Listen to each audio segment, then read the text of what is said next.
But I think what is much more interesting is the emphasis on the Word of God.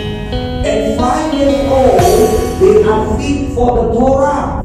At 10 years old for the Mishnah, at 13 years old for the commandment, at 15 years old for the Talmud. Now these 4 words, Torah, Mishnah, commandment, Talmud, you just go to the internet. You ask Mr. Google, you will be able to tell you what these things are.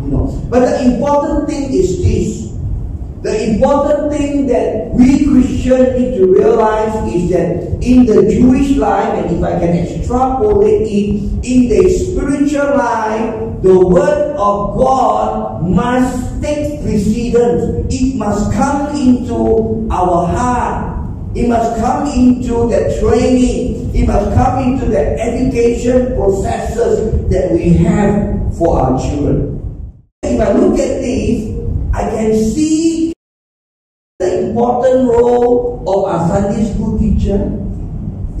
At 5 years old, they are supposed to teach and learn the Torah, our children, and it becomes a responsibility. But let me challenge each one of us, because sometimes in a Christian family, sometimes we think, it is the Sunday school teacher who is supposed to teach my son and my daughter the Bible.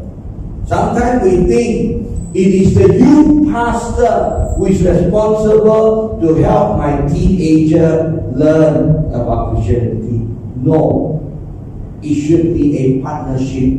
While the church has some kind of system, has some kind of program to help our children, there must be a partnership between parents and family and the church in order that our children be raised up properly.